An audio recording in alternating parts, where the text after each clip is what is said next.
Hi, welcome back. ഇന്ന് നമ്മുടെ dine വിത്ത് ജെയ്സണിൽ ഇടിച്ചക്ക പൊടിത്തൂവൽ ഉണ്ടാക്കാം. നമുക്ക് പച്ചച്ചക്ക അതുകൊണ്ട് പൊടിത്തൂവൽ ഉണ്ടാക്കി നോക്കാം.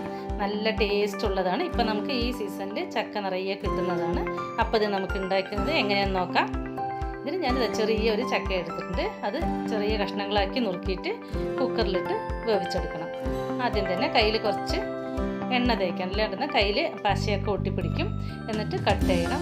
വൃത്തിയായി കട്ട് ചെയ്ത് ചെറിയ കഷ്ണങ്ങളാക്കി കട്ട് ചെയ്തിട്ട് ഇതുപോലെ കഷ്ണങ്ങളാക്കി ഉപ്പും മഞ്ഞൾപ്പൊടിയും ഇട്ട് വേവിച്ചിട്ടുണ്ട്. കുക്കറിൽ 2-3 സൗണ്ട് വെച്ച് വേവിക്കുക. നിങ്ങളുടെ കുക്കറിൻ്റെ അനുസരിച്ചിട്ട് വേവിച്ചെടുക്കണം. എടുത്തിട്ട് എന്നിട്ട് നന്നായി ഒന്ന് ഇടിച്ചെടുക്കുക. നമുക്ക് അമ്മിക്കല്ലുണ്ടെങ്കിൽ അതിൽ ചതയ്ക്കാം, അല്ലെങ്കിൽ ഇതുപോലെ വെറുതെ ഒന്ന് ചെറുതായി ഒന്ന് ചതച്ച് കൊടുത്താൽ മതി. അതിങ്ങനെ നന്നായി വരും. എന്നിട്ട് കൈ കൊണ്ട് ചെറുതായി അടർത്തിയെടുത്താൽ നമ്മുടെ തൂവൽ റെഡിയാകും. ഇത് കണ്ടില്ലേ, ഇതുപോലെ നല്ല സോഫ്റ്റായി വെന്തിട്ടുണ്ട്. നല്ല പോലെ വരും. ഇത് മുഴുവൻ ഇതുപോലെ ഒന്ന് ആക്കിയെടുക്കണം. ഇത് നമ്മൾ ആക്കി വെച്ചിട്ടുണ്ട്. ഇത് എങ്ങനെ താളിച്ചെടുക്കുന്നതെന്ന് നോക്കാം. നമ്മുടെ ചാനൽ ആദ്യമായി കാണുന്നവർ ലൈക്ക് ചെയ്യണം, സബ്സ്ക്രൈബ് ചെയ്യണം, ഷെയർ ചെയ്യണം, കമൻസിൽ അറിയിക്കണം. അതിന് ചുവന്ന മുളകും പച്ചമുളകും കുറച്ച് ഉഴുന്ന് പരിപ്പ്, ഉള്ളി, തേങ്ങ ഇതെല്ലാം എടുത്തിട്ടുണ്ട്. ഒരു പാത്രത്തിൽ എണ്ണ ചൂടാകുമ്പോൾ ഞാൻ വെളിച്ചെണ്ണയാണ് എടുത്തിരിക്കുന്നത്. നമ്മുടെ നാടൻ പലഹാരം എന്തുണ്ടാക്കുമ്പോഴും വെളിച്ചെണ്ണയാണ് നല്ലത്. അതുകൊണ്ട് നമുക്ക് വെളിച്ചെണ്ണയിൽ കടുകിട്ട് കൊടുക്കാം. കുറച്ച് ഉഴുന്ന് പരിപ്പിടാം. ഇത് നിങ്ങൾക്ക് വെളുത്തുള്ളിൻ്റെ മണം ഇഷ്ടമുണ്ടെങ്കിൽ ഒരു ചെറിയ 1-2 വെളുത്തുള്ളി ചതച്ചിടാം. ഇതിൽ ഞാൻ ഇട്ടിട്ടില്ല.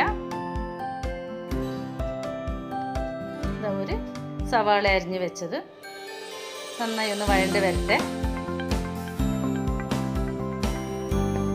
നല്ല ടേസ്റ്റ് ഉള്ളതാണ്, ഹെൽത്തിയും കൂടിയാണിത്. നമ്മുടെ പച്ചമുളക് ഇട്ട് കൊടുക്കാം. ഉഴുന്ന് പരിപ്പിൻ്റെ നല്ല മണം ഉണ്ടാകും. കൂടെ കുറച്ച് കറിവേപ്പില ഇട്ടിട്ട് നന്നായി ഒന്ന് മൂപ്പിച്ചെടുക്കണം. കുറച്ചിതിൽ അധികം തന്നെ എണ്ണ വേണം. അപ്പോഴാണ് ഇത് ഉപ്പേരി നല്ല ടേസ്റ്റ് ഉണ്ടാകുക.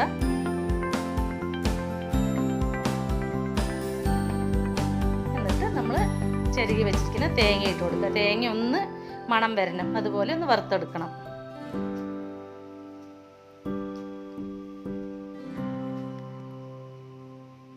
അതിൻ്റെ കൂടെ നമ്മുടെ ചക്ക ഇടിച്ച് വെച്ചിരിക്കുന്ന ചക്ക ഇട്ട് കൊടുക്കാം.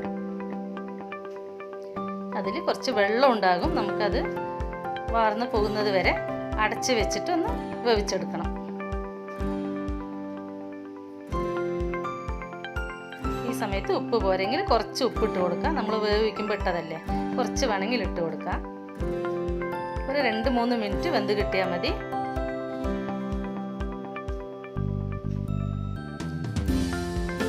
തേങ്ങൻ്റെയും വെളിച്ചെണ്ണൻ്റെയും മുളകിൻ്റെയും നല്ല മണം വരുന്നുണ്ട്. നമ്മുടെ തൂവൽ റെഡി ആയിട്ടുണ്ട്. എല്ലാവരും ട്രൈ ചെയ്ത് നോക്കണം, കമൻസിൽ അറിയിക്കണം.